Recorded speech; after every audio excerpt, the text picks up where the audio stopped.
So lovely to join you all today. I wish everyone a very happy International Human Rights Day. My name is Angie Osachoff. I'm the director of the Canadian program at Equitas, the International Centre for Human Rights Education. And I'm really happy to be here today to speak to you about how human rights education can be used as a foundation for transformative change. I want to start by acknowledging that right now I'm located on the traditional unceded lands of the Anishinaabe and Algonquin peoples, also known colonially as Ottawa.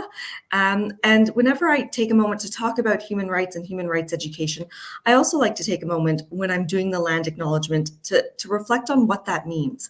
What does it mean to do a land acknowledgement, particularly today on International Human Rights Day? And what does that mean in the Canadian context on the lands that we're working on when we consider the additional human rights violations that Canadian Indigenous peoples have faced. And so I want to start by centering that as we look at human rights education and also to consider Indigenous ways of knowing and being in community. So that is the presentation. So today I'm going to talk to you a little bit about who Equitas is, what we do. I know you've heard about it from Renee through the John Humphrey Centre. They're close partners of ours. I'm going to share a little bit about what is human rights education. I'm going to talk to you about what it means, not just in a context of the theory, but what does it mean from an international context? Because human rights education actually has been reinforced by the United Nations, and we have a world program on human rights education. So I'm going to share a little bit about that. And then I'm going to move into talking about, what are some next steps. So if anyone has any questions, just let me know and we'll see what we can do. All right, we're going to move through this slide. Okay, so a little bit about Equitas. Equitas advances equality, social justice, and respect for human dignity through transformative human rights education programs in Canada and around the world. And so John Humphrey Centre and Equitas are unique in our mandates in that a large part of our mandate does focus on human rights education. And there are less and less human rights organizations in the world. There are predominantly a lot more on human rights advocacy. And we really believe that our work through education is to help build the skills of those who are doing advocacy work so that they can do it directly in their own communities. So a little bit about our story, particularly today, because we share the story with the John Humphrey Centre, and we're all really, really proud of that. So Equitas was founded in Montreal, also known as Jojage, in 1967 by a group of Canadian scholars and social activists, one of them including John Humphrey, as well as women's rights activist Thérèse Casgrain, and the ambassador of persons with disabilities, Gustave Gingras. I often like to think about how our organizations were founded and just imagine a group of these amazing people sitting around a table, having drinks, coffee, and thinking about what is the impact of human rights and where should it be, and that they came up with these organizations. I know it's a table that I would love to have the opportunity to sit at. So what does Equitas do? We have three core approaches to our work. The first one, of course, is to educate. So we provide opportunities for people to build knowledge, skills, and develop attitudes that are conducive to inclusion and advancing human rights. Through that, we aim to empower people by inspiring them to claim their rights, hold decision makers accountable, and take action to ensure the full respect, protection, and fulfillment of human rights. And I use this word, and we use this word empower with a qualifier. I put it often around air quotes because I think it's important to acknowledge that everybody already has power. We as human beings have power and have human rights. What we often find is the case is that that power has been stifled, has been withheld, and people don't have access to it. And so for us, when we're talking about empowerment, it's not about giving power to people. It's about ensuring that people are able to reclaim the power that is inherent to all people. And then through the education and the empowerment, we aim for social change by strengthening people's leadership to develop collaborative solutions aimed at building more inclusive and an equitable world for all. So let's talk about human rights education and what does it mean. So there are many scholars around human rights education that also speak about the Universal Declaration of Human Rights as being really, really important. And one of the key aspects of the Universal Declaration is for human rights education, because in its inception, as we all know, it's a declaration, and through its inception did not have legally binding processes. Of course, it's changed with the way it's applied and customarily implemented. We're not going to go into that. But at its inception, it was really a declaration, and a big part of it was seen as contributing to education. And so here's a lovely quote that says, "The document was meant to be used as an educational context to tell people about the inherent rights they all have. In that way, it sets a standard for human rights education. People can measure their enjoyment of human rights against this standard and see where they are being repressed or what manner their dignity is being violated. To the extent that it is, this authoritative standard will help them lodge a complaint to the authorities, even against their own governments." And so when I think about the founders of Equitas and the John Humphrey Center for Peace and Human Rights, I often think about what they were reflecting on, that human rights was meant to have, and the UDHR was meant to have this educational aspect underpinning it. And where it ended up living was often in the legal and United Nations world, and it wasn't actually being taken up by everyday people as part of everyday society. And that's where our organizations were really founded, as part of a way of breaking down the complexity of human rights and really ensuring that it supports social change in our communities. So what is human rights education? Human rights education is all learning, skills, attitudes, and behaviors that lead to action for human rights.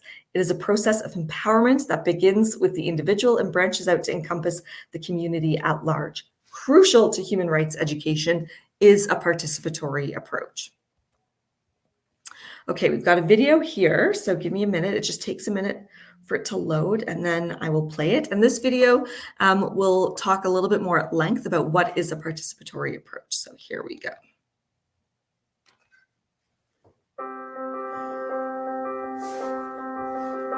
Human rights education can be defined as education, training, and information aimed at building a universal culture of human rights. It's about developing values, attitudes, and behaviors that uphold human rights. It's about taking action to defend and promote human rights. Human rights education involves not only learning about human rights and the mechanisms that protect them, it also involves learning or reinforcing the skills necessary for people to apply human rights in practice in their daily lives. Human rights education is a process of transformation that starts with the individual and extends to society at large. It empowers and mobilizes people to take action for social change. Human rights education is transformative at its core, and therefore it requires an educational approach that supports learners in being open to change as they engage in analyzing their current situation, encourages learners to share their personal knowledge and lived experiences, enabling them to critically reflect on their beliefs and values. For this reason, Equitas employs a participatory approach to all its human rights education training sessions. The participatory approach is founded on principles of mutual respect and reciprocal learning. It seeks out and includes the voice of learners in the learning process. It enables learners with different backgrounds, cultures, values, and beliefs to learn effectively together and from each other. The participatory approach leads to changes in learners' attitudes and behaviors that go way beyond the physical boundaries of the training space. It also impacts learners in their everyday lives. Three conditions must be met when designing and implementing human rights education initiatives with a participatory approach. 1. Start with the learner's experience. A genuinely participatory learning initiative should always begin with learners' experience. The training tools provide the framework for drawing out learners' experiences, which becomes central to the session. 2. Critically analyze and reflect. Learners bring their own lived experiences to the training session. After they have shared their experiences, encourage them to reflect and critically analyze their experiences. Enable learners to look for patterns and commonalities among their experiences. 3. Develop strategies for action. Encourage learners to develop strategies to put their learning into action. Learning is transferred beyond the physical boundaries of the training set. As a dynamic bottom-up approach, human rights education requires a tool that enables educators to apply the three pillars of a participatory approach to their human rights education initiatives. The learning spiral. The learning spiral puts learners' experiences at its center, allows learners to analyze and explore their experiences, enables learning through the presentation of information, theory, and through new ideas shared by learners, allows learners to practice new strategies and plan for action.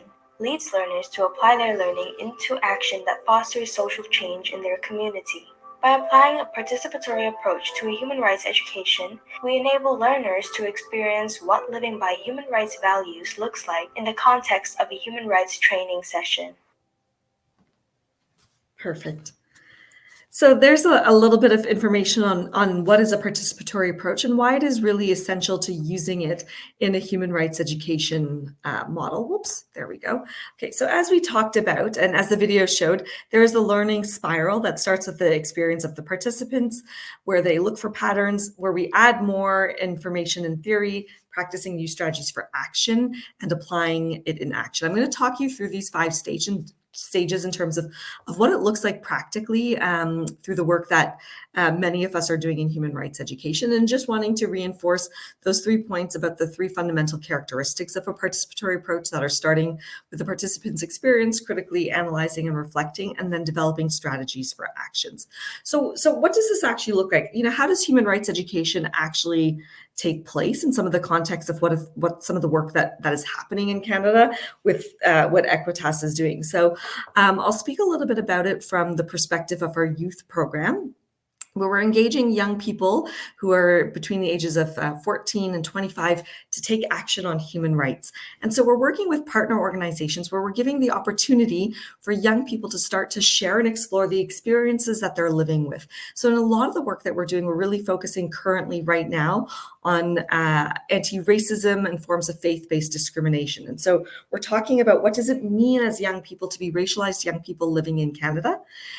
We're giving them opportunities to explore what that means in a safe space with each other, where they're able to start to analyze and look for patterns. If in some of our programs, we're seeing young people who are saying, I thought this was the only thing that was happening to me. I didn't realize this was happening to other young people in our communities. So when they're taking on human rights education activities, they're taking on these activities that support them to look for patterns and to develop connections with their peers and their community around them, where they're able to identify these patterns. Through those activities and through the discussions that follow those activities, we're adding new information and theory. And in that space of adding new information, we're often adding information on human rights. What does it mean to have human rights? How do human rights, in this case of young people working on anti-racism, how do these human rights connect to anti-racism? What are the principles of non-discrimination in human rights documents? They are identifying actions that they want to take, and they're starting to plan for those actions. So they're taking opportunities to map out their communities and identify areas where they can take and be a part of the change and plan for that change. So in some cases, it looks like writing advocacy plans, connecting with decision makers, and they're starting to articulate that and put it into practice. And then the 5th stage is they're applying that action. So in one case with a group of young people who are living in Quebec, they were all newcomers. And so they felt, again, very isolated in their communities. They noticed a similarity in what was happening. They participated in human rights education activities where they were able to identify what their rights are and what kinds of changes they wanted to be a part of. They created an advocacy plan, and then they were able to present it to key decision makers and provincial legislators in Quebec and start to advocate for those change. And so this learning spiral, while it seems really interesting in its theory, it actually works very, very concretely. And what we've heard from our partners who are working with us is they often want to support young people to be a part of creating change in their lives and to understand what their rights are. They don't often know how to do it. And that's where human rights education activities and tools are really essential, because by working with this 5-step process and supporting community organizations to have access to human rights education tools, they're able to put these practices into place. And so what does a participatory approach result in? It results in a sharing of personal knowledge and experience. It supports the development of critical thinking skills. It supports increasing communication skills. Overall, it supports participation. It links thoughts to action. So thoughts about being isolated or not knowing if you have opportunities to seeing that you're not, and you do have opportunities to be a part of the change. And the 6th one is that it leads to community strengthening and collective actions of the group as a whole. And so this is a little bit of an example of how we do it. And this example shows a little bit about from one of Equitas's tools, but it's very similar to the tools that the John Humphrey Center uses. And so this is a tool that we use when we're using human rights education with children. And so our activities will go for children as young as 4 years old and above, where we're teaching them about human rights education through positive values of cooperation, respect for diversity, fairness, inclusion, respect, responsibility, and acceptance. And in this case, and similar in the case of the activities from the John Humphrey Center, for this age group, we're often starting with the game. So they are cultivating that common experience through an activity, through a game of tag, musical chairs, you name it, all of the number of games that children are playing on a regular basis, which is followed by a group discussion where they have the opportunity to develop those critical thinking skills, but also to reflect on how their actions have impacted the outcome of the game and their fellow peers. And they're doing it through a 3-step process called feel, think, and act. In our case, we hear others talking about it as heart, head, and hands. There are many, many approaches, but this is the opportunity where young people are able to critically reflect on what happened in the game. They're able to understand their feelings. How did they feel as a result of the game? And then they're able to identify actions that they want to take. So what are some of the changes you want to see happen? So in some of the games, they will sit down and they'll say, if we worked together, we would have had a better outcome. And then they're able to sit down and think about what does it mean to actually work together and cooperate, and how can they take those actions into other steps. And so whether it's with older young people who are really developing advocacy plans, or children, we're really thinking about simple things such as cooperation and inclusion. There are these activities that can be as simple as a game of tag that help young people understand what their rights are and be a part of creating safer spaces. So I have a question for all of you, and I'm just going to give you a moment to reflect, and you're welcome to put it into the chat. What does human rights education mean to you? So I'll take a moment to pause. I'm going to stop sharing my screen for a moment so I can see the chat, and just ask everyone to share in the chat, what does human rights education mean to you?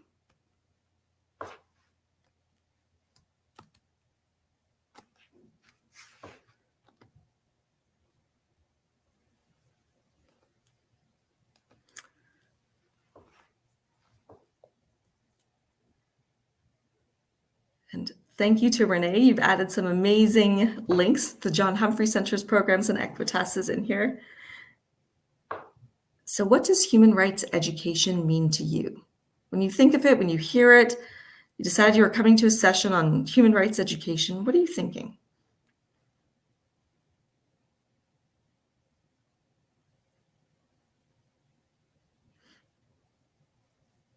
So I see it's the opportunity to learn about and from human rights knowledge, which is valuable at a global scale. Thank you very much indeed.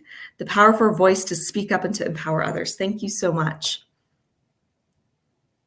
That knowledge is power indeed.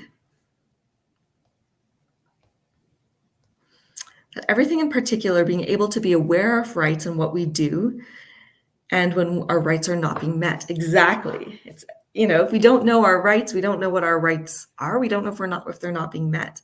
Very good point. It reinforces that we can always learn from each other. Learning how to advocate for myself and marginalized communities, as well as holding governments accountable for violating human rights. Fabulous. Thank you so much.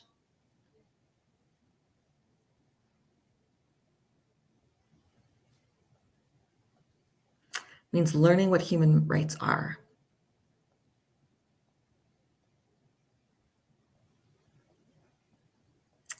Thank you all for sharing in the chat. It's been really great to see some of the comments. If you're still typing, keep them coming up. I'll keep taking a look at them. I see it's also awareness, information, and desire to make the change. That's exactly it. A big part of human rights education is how can you advocate for change? How can you engage in creating a better community for all if you don't even know what human rights are? And so for many of our organizations, it's about starting that initial understanding of what human rights are and starting it, as I showed, in an activity from a very young age, from children moving into teens, into adults in Canada and around the world. I also see the comment about understanding our unmeshed parallel needs, not siloing into issues such as LGBTQ versus disability versus people of culture. Thank you so much for that comment. That's a big part of human rights education and a big part of the work that is happening when we're working in human rights education. We often see movements for social change happening in silos. We need to address this pressing issue that is happening. We need to address this next pressing issue that has happened in 2 years. And we forget about the intersectionality of people, and human rights education and human rights overall brings an intersectional approach to this work, and which is why we're seeing currently a huge rise in momentum for human rights education, because it seems to be resonating with this intersectional approach that is essential to this work, and that it is also about defending and upholding the principles of human rights. Thank you all. That's wonderful. Okay, I'm going to go back to the presentation. Give me just a minute to get there, and then we will get started. Okay. I hope everyone can see my screen again. I know the John Humphrey Center team is in the background doing all the magic. So thank you all for answering this question for me. It's just really nice for me to hear what you're all thinking when you think about human rights education, and not just me talking the entire time. And so at Equitas, we have 5 key areas that we aim to address when we're working in human rights education, or our key objectives. So objective 1 is that human rights education aims to build a universal culture of human rights. Equality and non-discrimination are key human rights principles that express the notion of respect for the inherent dignity of all human beings. Secondly, human rights education is a social action that has a fundamental role to play in the realization of human rights. It must lead to social change as defined by the groups themselves. And so it is great to learn about human rights, but it has to actually result in the realization of human rights. And I think it's really important, this key part about being defined by the groups themselves. When we actually do human rights education properly, which many of us are doing or striving to do, I don't want to say I'm doing, it's up to the communities we work with to say if we are, but this element of being defined by the groups themselves is really a decolonial approach. It is not for me to decide what is the social change you need in your community, but by using human rights education and providing you with the tools that you need to advocate for the realization of your rights, you are defining what changes you need, what social change you need in your community yourself. And that is really important when we look at the impact of human rights education, whether it be from a Canadian context or an international context, that no human rights education organization should go into another community and define what that change looks like without the community at the center. Human rights education is guided by a human rights-based approach, commonly known as HRBA, which means that it reinforces the importance of participation, accountability, non-discrimination, empowerment, and links to human rights norms and standards. And there's some really great tools out there that talk about how you can integrate a human rights-based approach and what are the 5 key steps. If anyone is interested, you can look it up. I'll put some links in the chat later on, but you're also welcome to send me a note, and I'm happy to share some of that with you. Fourthly, the outcome of human rights education activities should contribute to the greater capacity of duty bearers and responsibility holders to meet their obligations and responsibilities, and of rights holders to claim their rights. And so I saw a lot about the ability of empowerment and knowing your rights and being able to claim your rights. I want to reinforce the importance of the greater capacity of duty bearers and responsibility holders to meet their obligations. So often we talk about human rights and human rights education. We need to think about the fact that not all duty bearers and responsibility holders actually know what rights are and what their responsibilities are to uphold rights. And so human rights education should support them to do that. And so again, in some of the work that we're doing, particularly in BC, where we're working with the education system to look at anti-racism from a human rights lens, it is really about reinforcing that as educators in the system, they are responsibility holders, because in that action, in their roles formally, they are representing and working on behalf of the government, and therefore their job is to uphold human rights and to uphold, in this case, the Convention on the Rights of the Child. And then finally, human rights is reinforced by other approaches. So it's not limited to gender, feminist, intersectional, decolonial, anti-racist, trauma-informed, and participatory approaches. But those approaches are all inherently a part of using a human rights-based approach and using human rights education. So there is a United Nations Declaration on Human Rights Education and Training. Not a lot of people know this. A lot of us just think human rights education is great. This is important. We should do it. But I think it's really important to reinforce that it's not just something that we think is important, but that it has been reinforced by the United Nations. It was adopted, this declaration, in 2011. So here's 2 points from the preamble that I think are really important.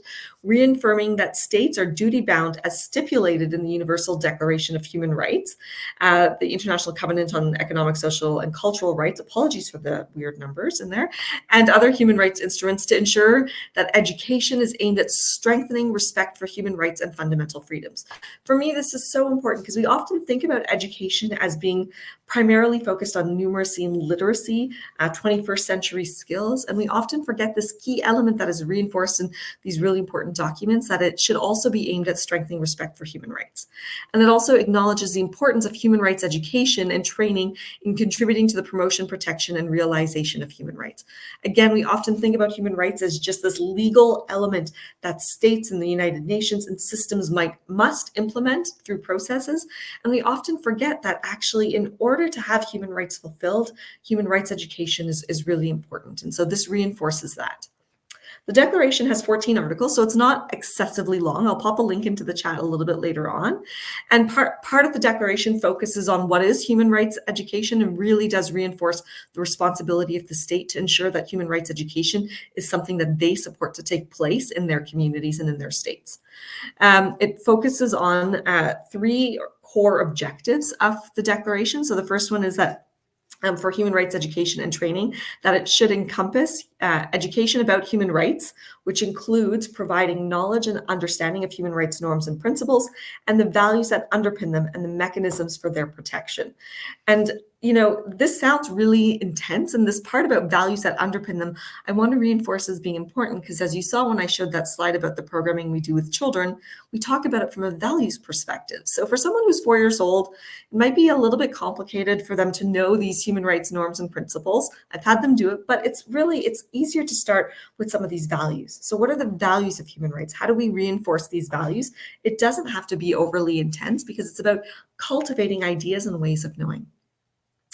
That education through human rights, which includes learning and teaching in ways that respect the rights of both educators and learners. And so, again, this is speaking about the spectrum of education in human rights education. And finally, that education for human rights, which includes empowering persons to enjoy and exercise their rights and respect and uphold the rights of others. And so, again, we often talk about with rights come responsibilities, but how do you know what your rights are and how do you know what your responsibilities are unless you're given the opportunity to learn them? And the declaration really, really does reinforce this. As part of the declaration, we also have a World Program for Human Rights Education. And the World Program for Human Rights Education takes place. There's many programs. I'll speak about the 4th cycle in a minute. And this is the actual implementation of this Declaration for Human Rights Education. And so in the World Program for Human Rights Education, there are 7 objectives. The first one is to promote the development of a culture of human rights. Secondly, to promote a common understanding based on international instruments, principles, and methodologies for human rights education, and its harmonization in national policies. An interesting example of the harmonization in national policies is the United Nations Declaration on the Rights of Indigenous Peoples, and the way it has been integrated into national policies in Canada and federally through the UNDRIP Act. The third one is to ensure the focus of human rights education at national, regional, and international levels. Fourthly, to provide a common collective framework for action by all relevant actors, to enhance partnership and cooperation at all levels. Everybody has to be involved in human rights education. I think it's really important to acknowledge that for us as a civil society organization, similar to the John Humphrey Center as a civil society organization, and many civil society organizations in the country, we are actually doing the human rights education. And so we need to work together, and that it's important also for states to collaborate with us, since we are the ones supporting them to meet their targets. Sixthly, to survey and evaluate support for human rights education programs and other educational programs that promote human rights. And seventh, to promote the implementation on the UN Declaration of Human Rights Education Training. Again, I'll pop links in the chat for all of this in a little bit. So currently we're in the 4th phase, which is going from 2020 to 2024. And what's really interesting is it's all about youth empowerment through human rights education. Oh, I've got that same point twice, apologies. And it has 7 core objectives. I haven't put all 7 here because it's going to get long and wordy, but I've picked out 3 that I thought were particularly interesting. So the first one is to expand human rights education for, with, and by youth in formal and non-formal settings. I think this is so important, this for, with, and by youth, that we as adults shouldn't be just doing human rights education for youth, but that we need to engage them in helping them understand what they want through human rights education and finding multiple means to support them to have access to human rights education. That it should provide key guidance on key components and actions for human rights education for youth in formal and informal education settings. So we know that human rights education for and by youth will look different in formal and informal education settings. And so it's really providing some of the important components that are needed through this, as well as finally to encourage and support young people's participation and leadership in human rights education programming for youth. And so again, encourage you to take a look at this. This is a document that has been adopted by the Office of the High Commissioner for Human Rights in Geneva, and it is part of a tool that many of us who are doing human rights education can use to advocate for the work that we're trying to do and to advocate against key decision makers. So another question for you, and while you're answering this question, I'll pop a link into the chat, but the question is, what does human rights education look like to you? So again, what does human rights education look like to you?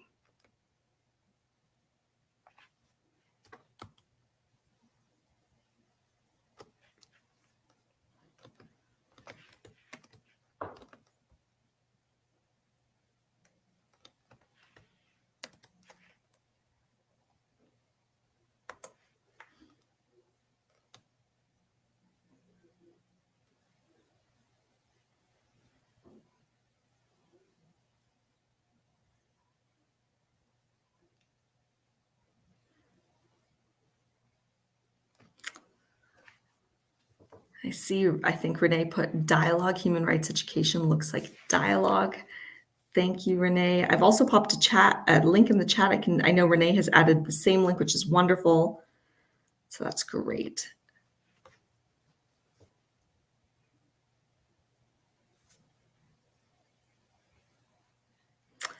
Human rights education looks like it needs to be geared to the audience. Thank you. Collective building and action. Thank you.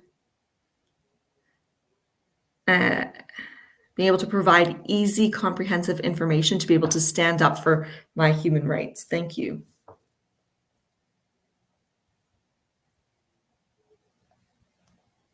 Relevant and participatory. Looks like mutual respect and listening with an open mind. To feel safe to speak up in all spaces and to encourage others. Thank you.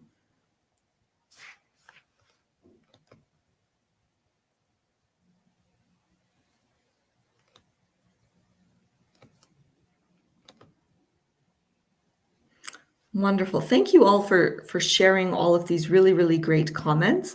I think you're very much right. Human rights education should look, as we reinforce the importance of a participatory approach, that it really does have this underpinning of a gender transformative, anti-racist, decolonial, and trauma-sensitive approach, and that it also needs to look like it's creating, and not look like, but it really needs to create spaces for dialogue and for safe dialogue, as well as for dialogue between and amongst different groups. It needs to be empowering. Thank you so much. This was really, really great to read. All right, I'm going to go back to my screen. Give me a minute again while I bring this up. Oh, nope, that's the wrong button. Apologies. There we go. Just getting there. It's just taking me a minute. I'm a little slow. All right, there we go. Back to sharing my screen. So I hope you can all of you can see that. So, in response to this, many of you talked about the importance of dialogue, the importance of safety, the importance of empowerment. That is what human rights education really needs to look like. Thank you so much for sharing that. So I'm going to just share a little bit about what the impact is and what it looks like from an impact perspective from Equitas's lens. So right now, a key focus of our impact is on gender equality, children and youth, working on human rights defenders, or working with human rights defenders, not on, you don't work on people, and then looking for opportunities for evaluation and innovation. And so we're working in many countries around the world on gender equality in partnership with local organizations to support the empowerment of women and girls by providing them with knowledge and tools to promote gender equality in their communities. We've had some really interesting examples of what happens when you're doing human rights education. And in one particular case, and I'm not going to name specifics and where, just because I'm not sure how public all the information on some of this work is right now.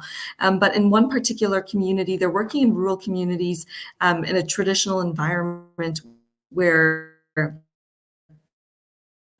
there are often leaders and elders who have never taken a gender-based approach, to where these religious leaders are finally coming to the table for the first time through human rights education to explore what gender equality looks like.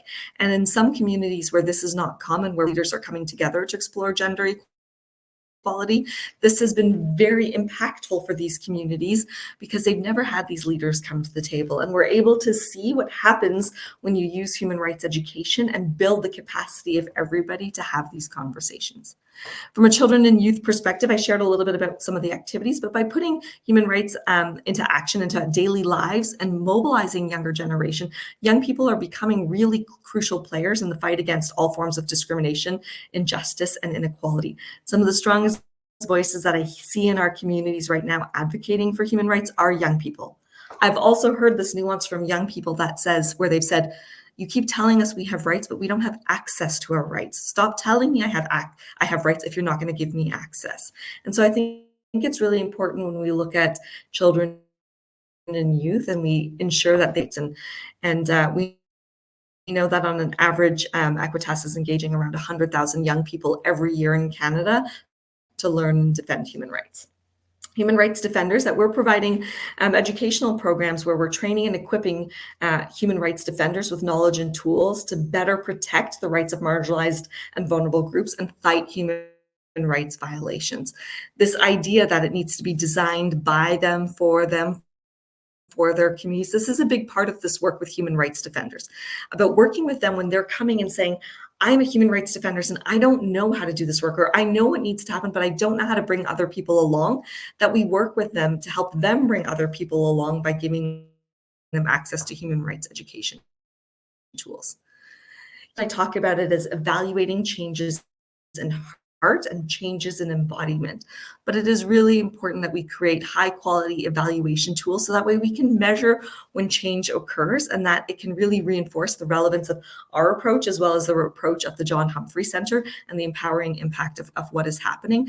And to think about evaluation and innovation from the outset of the programming and of human rights education, because otherwise it can have and I'm just going to be frank, it can have a really like, this is nice, this is fluffy, this is lovely, but what are you actually doing? And by thinking about it from an evaluation perspective from the beginning, we can actually start to look at what those changes are.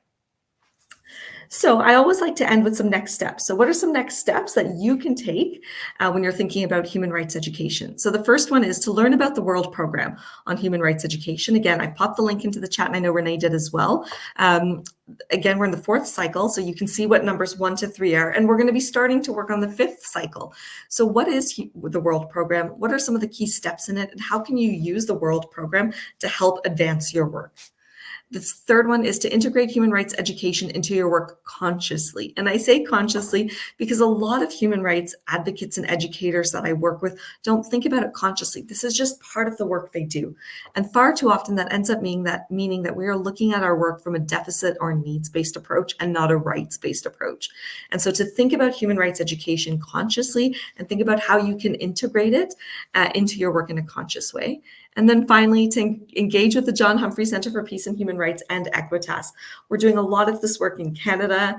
We are working hard, and a big part of our work, as we've reinforced in human rights education, is collaboration and participation. And so reach out to both of us and engage and collaborate, because we're happy to partner with whomever is interested. And so that is a very quick primer in what is human rights education, to share it and to engage everybody, to have an opportunity to learn about it and to learn that it is not just this really nice idea, but that it is a nice idea that is founded in really strong principles of human rights through a declaration and a world program, and to support you to access some of those tools.